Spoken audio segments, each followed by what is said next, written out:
Hello, ladies and gentlemen. So today we are going to be talking about something a little bit different. This is going to be a totally different video. I know this is a gaming channel, but I figured I'd do something just to raise some awareness in case people think that this topic isn't that big of a deal, or it's not that serious, or it's just an excuse, as some people have said. But this is a topic that I figured I would just bring to the channel to raise some awareness. I know I'm a little late on the whole men's mental health and all that stuff. I think that was last month. But anyways, some of you may or may not know I deal with some disorders and stuff like that make my life pretty difficult at times. Not all the time, but a lot of the time. And one of them is bipolar, and that also leads to severe depression at times. And a lot of times, because of my bipolar and my ups and downs, I have really bad anxiety. And I've learned how to control the anxiety a little bit better, and how to deal with it, and ways to kind of bring my anxiety levels down. That's a lot of that is due to a lot of experimenting with my own mind, and a lot of it also has to do with my wonderful counselor that I have. She's phenomenal. I love her to death. She's really good with me, and she's very understanding and open to having me talk about whatever I want. But anyways, I have some fact sheets up on screen of two specific disabilities that I have, and they do lead to other malfunctions in my body. I cannot function like a normal human being, or I guess the better way to put it is that I can't do a lot of the stuff that normal people can, or even if I can do some things, it's very hard for me to perform those things or do those things.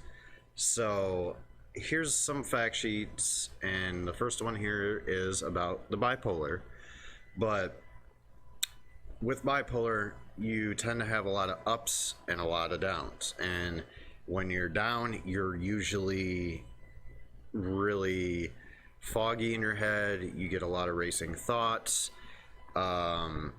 You have a lot of worries, like, oh my god, what if this, or oh my god, what if this? And it's something that even meds sometimes can't really help you control. You kind of just have to learn how to find different coping mechanisms and how to kind of bring yourself out of that moment. And I know caffeine doesn't really help, and I'm a huge caffeine drinker. I can't live without caffeine. That's just how I feel. That's not necessarily true, but in any case, I love my caffeine, and sometimes that doesn't help. Sometimes that adds to the anxiety.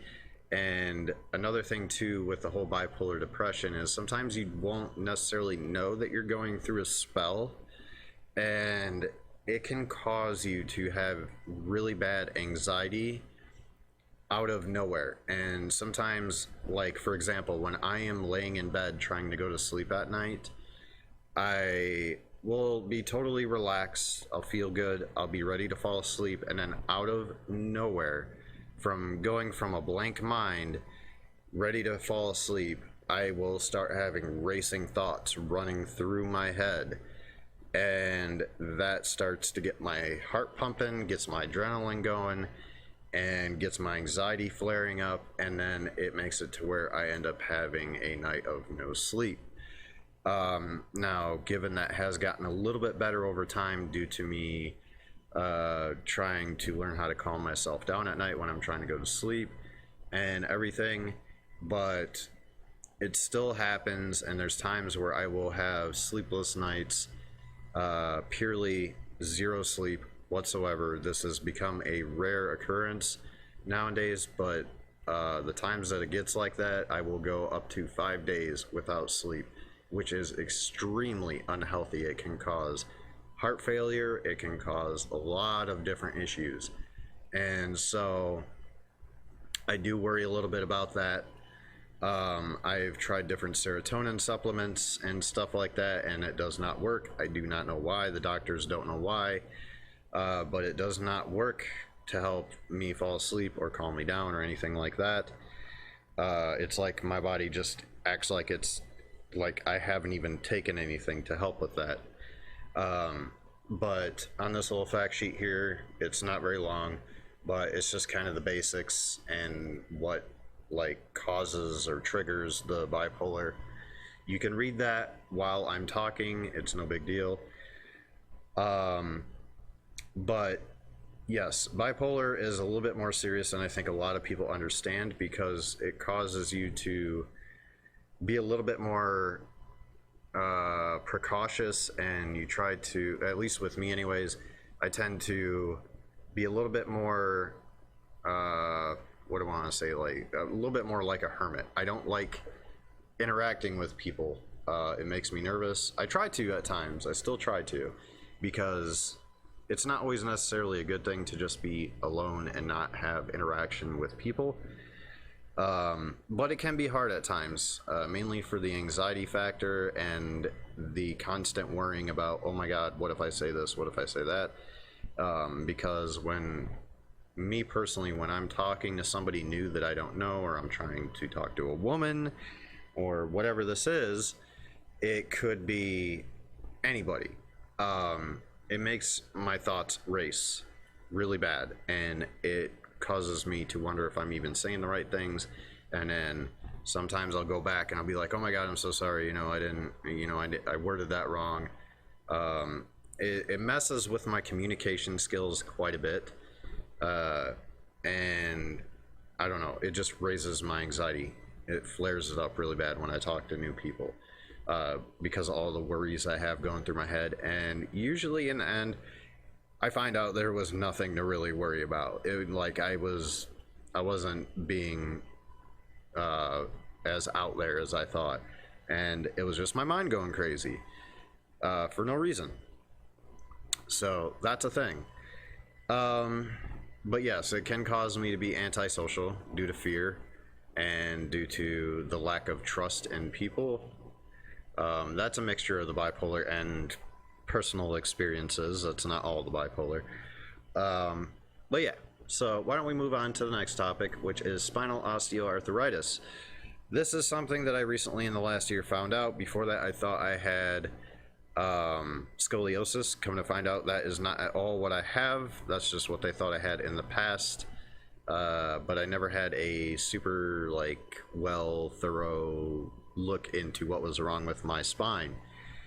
But yeah, so in the last year or two, I found out I have osteoarthritis both in my neck and in my spine, in my lower back, which is the two most common places that you get it. And so it's something that I've probably had for a long time, and it causes a lot more issues than the bipolar. I can tell you that. It makes functioning on a daily basis, doing what I need to do around the house, or playing with my cats, getting up and going to the store to get groceries, anything I do that's physical, it makes about 10 times harder than what it used to be for me when I was, say, 25. And I've noticed it's gotten worse and worse throughout the years. The older I get, the worse it gets. And I know there's worse disorders, worse disabilities out there. I do understand that. I am well aware of the other disabilities that other people have, and I do feel for them. And I wish them the best of luck in life, and I hope they live a long, happy life, and that they have plenty of family and friends to support them. That's all I wish for people like that, or anybody that's in my circumstances or situation. So on this page, I'll read a little bit about what is on the fact sheet here. I'll start with, what is osteoarthritis? Osteoarthritis is also known as degenerative joint disease. It is a condition in which the protective cartilage that cushions the tops of the bones degenerates or wears down. This causes swelling and pain. It may also cause the development of osteophytes or bone spurs, which I have been told that I have between a couple of my joints, which are causing one of my nerves in my lower spine to be cut off and pinched. Not cut off like slice and dice, not like that, but like it's being pinched, and it's causing a lot of issues from the waist down as well, which is part of the reason why I can't walk very well at times or stand up or walk for long durations. And by long, I mean more than 10 minutes, and I'm already, excuse me, in a lot of pain, and it makes things very difficult to do around the house, like I said, or really do anything physical. And this sucks because I used to be such an outgoing person. I used to love going out, going on hikes, going fishing, going to the movies, going to the mall. I used to do all of this stuff that normal people like to go and do. And because my osteoarthritis has gotten much worse over the years, it has caused me to be unable to do the things that I used to love to do. And it's caused a lot of issues with dating, which is unfortunate because I try to go on dating sites or meet people in person, and they won't even give me the time of day because they hear about my disability, and I guess they just automatically think, oh, well, he's incapable of doing anything.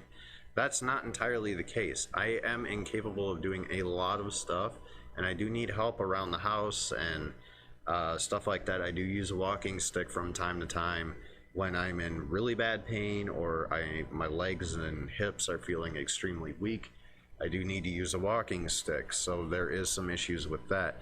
But it does cause some major issues with dating and meeting new people because they always think I'm full of shit, or they, if they do think I'm telling the truth, they just act like I don't exist and they want nothing to do with me, or they make very judgmental comments that I'm a liar or I'm a piece of shit, I'm lazy. I fucking heard it all. And let me tell you, that part of it pisses me off. I try not to let it get to me, but it pisses me off because a lot of people out there still don't understand and don't want to accept people with disabilities, and they just look at them and they figure that you're not worthy, or you know, you're not worth their time at least, or whatever. That's the thing though with humanity. If something is out of the norm or something is different, something is not normal, people look at it negatively and they think the worst. And that has a lot to do with people not understanding what is wrong and why the person with the disability is the way that they are. And that's the thing. I can come across as a dick sometimes, yes, but wholeheartedly, I am a really nice person. If you treat me good, I'm going to treat you good. I believe in give and take. If you treat me one way, I'm going to treat you the same. I can be a little too trusting at times. I'm very loving. I'm caring. I go out of my way to do stuff for people that I care about. I am a really good person. And I've been told that I am a very good person. I am a great friend. Even people that I recently met through friends of mine, and they don't even really know me. I've never gotten on a personal basis with them, but just over a few days of talking, they're like, man, you seem like a really genuine, nice person. And it's like, yeah, I wish more people could see that about me, but people don't give me a chance, and people don't give a lot, or most people with disabilities of any kind, they don't give them a chance.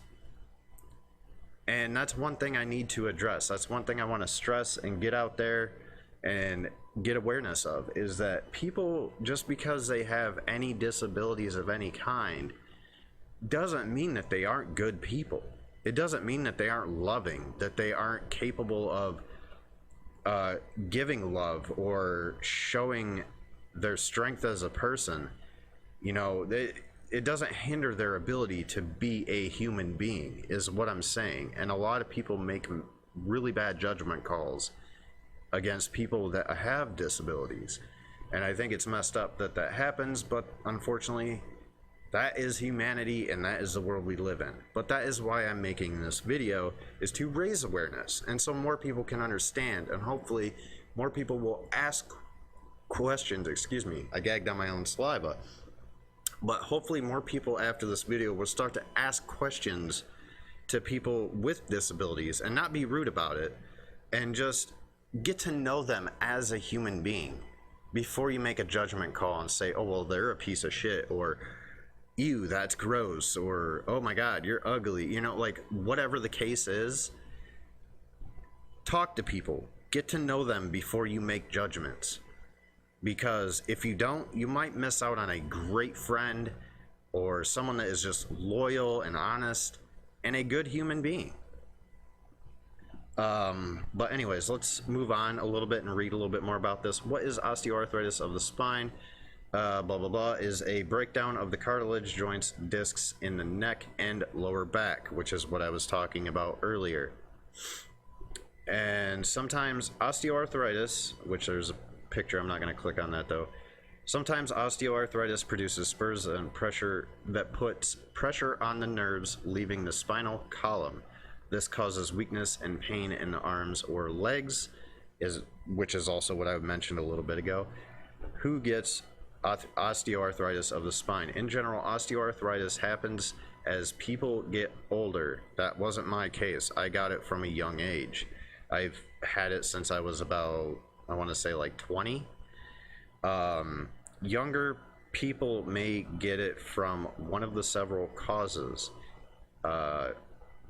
Injury or trauma to a joint, which I don't believe I've ever had. A genetic defect involving cartilage. Now this would be the one that would be, oh God, what am I trying to say? This would be the one that would be relative to me, because my sperm donor, we won't get into much about him. He's not a very good person. But that's a personal matter and I won't get into that. But that's where I get this from, is my sperm donor's side of the family. And it's super unfortunate. Actually, I get both of my issues, both my bipolar disorder and my osteoarthritis. I get both of them from him. So yeah, thanks for that. Bad genetics. Let's continue reading. For people younger than 45, osteoarthritis is more common among men, which that's a fact I didn't know until just now. So that's interesting. So we're learning together. After age 45, osteoarthritis is more common among women. Osteoarthritis occurs more often among people who are overweight. I've never been overweight in my entire life. I actually was underweight until I was about 27 or 26, 27 years old, and then I actually plateaued at around 180, 185, which is what I am now. I'm usually between 184 and 187 is my norm. But it never really goes up or down too much. So that does not pertain to me. It also occurs more frequently in those who have jobs or do sports that put repetitive stress on certain joints. Now, I could see that because I have done some very hard labor in my day. So I'm thinking I already had the gene to begin with. That's a given. And I think maybe just working a lot, doing sports, which I did do. I didn't play sports in school, but I played a lot of sports outside of school with my friends and stuff like that. And I think just between all of that and maybe falling on ice all the times I did when I was a teenager and stuff, maybe that just caused it to flare up or something or whatever. What are the symptoms of osteoarthritis of the spine? Osteoarthritis of the spine may cause stiffness or pain in the neck or back. Yes, most definitely. I get that every single day. May also cause weakness or numbness in the legs or arms if it is severe enough to affect the spinal nerves or the spinal cord itself. I get that every single day as well. Right now, actually, my leg is going numb just from having it raised up a little bit. It's ridiculous. Usually, the back discomfort is relieved when the person is laying down. That's true, but only for a certain amount of time. If it's for a super extended duration, like I can never, like it's pretty rare when I sleep more than 4 or 5 hours a night. I wake up almost every single night in excruciating pain and discomfort, and there's sometimes it gets so bad to where I can't even barely get out of bed myself. So it does get pretty bad. Some people experience little interference with activities of their lives. Others become more severely disabled, which would be in my case. In addition to the physical effects, a person with osteoarthritis might also experience social and emotional problems. For instance, a person with osteoarthritis that hinders daily activities and job performance might feel depressed or helpless. I do get that from time to time, but a lot of it comes from my bipolar.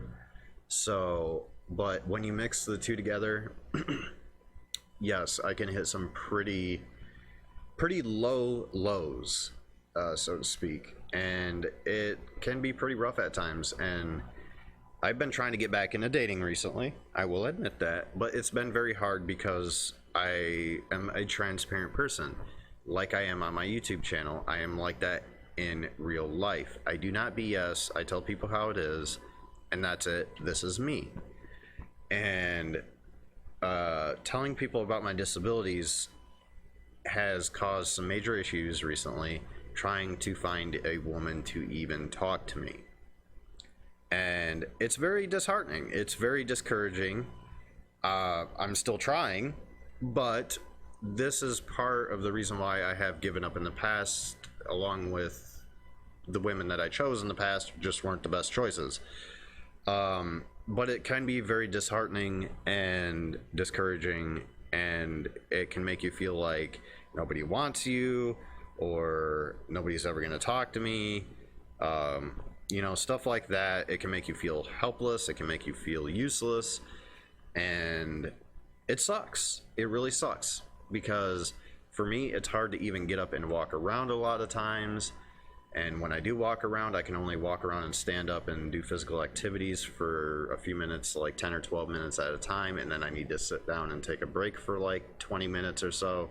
And then I can usually get up and do something again. But usually it's only for about the same duration. And it sucks because I can't do dishes properly, because I try to get up and do dishes and that takes like, I don't know, 10 to 15 minutes depending on how many dishes I have, because I don't have a dishwasher, so I have to do it manually. And that's very difficult. I get help with that. It's hard to change my cat's boxes, their litter boxes at times, so I get help with that as well. Pretty much anything that requires me to be standing for a long period of time without taking a break or lifting anything heavy. I can't lift anything more than like 5 or 10 pounds, otherwise it puts extreme stress on my back and my neck and my hips, everything. It just hurts really bad. I do it anyways, but it's something that I shouldn't do because I always end up regretting it. So it causes a lot of issues in day-to-day life, and I try to make the best of it. I still am living my life pretty good. I mean, you know, other than that, life is pretty good. It's not that bad. So I'm trying to make the best of it and know that I am a person that's disabled and that this is a disease that I'm going to have to live with for the rest of my life. There's nothing that I can do to fix it. There's things I can do to kind of somewhat make it better, which like taking ibuprofen and stuff like that sometimes reduces the inflammation in my spine and my muscles, and I can get a little bit of relief that way, and that's usually how I go to sleep. But I mean, there's not really else. I've looked into surgery and other methods. I've had epidurals done for months, and that helped a little bit, but not enough in my opinion. So I got tired of getting the shots just to have it do have a minimal effect on my spine. So I stopped doing that. I did look into surgery, like I said, but they won't do surgery on me because A, it's not life-threatening, and B, they told me that they don't suggest I got it anyways, even if it was available to me, because it would cause more issues than it would help, because they would have to go in every 3 to 5 years to do a surgery for the rest of my life once I got one, because they said your back will never be the same after you get a surgery once, and they will have to keep going in to correct your spine. And so that I would not do anyways, because it's more risk than reward, and it's just not worth it. I would rather live in pain for the rest of my life than to have to go in for back surgery every 3 to 5 years. I'm good. So I think that's pretty much going to do it, guys. I just wanted to raise some awareness about people with disabilities and in particular the ones I have myself and how it affects me, how it makes me feel. I wanted to be transparent with you guys and let you know what is up, and I was a little late, like I said, on the Men's Mental Health Awareness Month, which I believe was last month. So I missed that, but hopefully this makes up for it with the double whammy here, letting you guys know what is up in my life. So this is me being transparent with you guys and the world. I want to get this out there. I want to raise all of this awareness. I want people to start respecting and getting to know people better that have disabilities. I don't want you to judge them so much. I don't want you to look at them and just think the worst. I don't want that to happen. I'm trying to reduce that to a minimum so that more people in the world can live a happy life, and so that more people can have an open mind about people with disabilities and get to know them as a person. Because some of the most amazing people I've ever met and seen have been people that are severely disabled or just have some really bad mental issues that they can't help, stuff like that. Not really too often have I met a normal, quote unquote, person that exceeds the human capability of somebody with disabilities. But that's going to be it. That's where I'm going to call the video, guys. I hope you enjoyed. If you did, please drop a like on this to raise some awareness and to get the word out there and help me let people know about these diseases. But this is Draconis. I hope you enjoyed. Thank you for watching.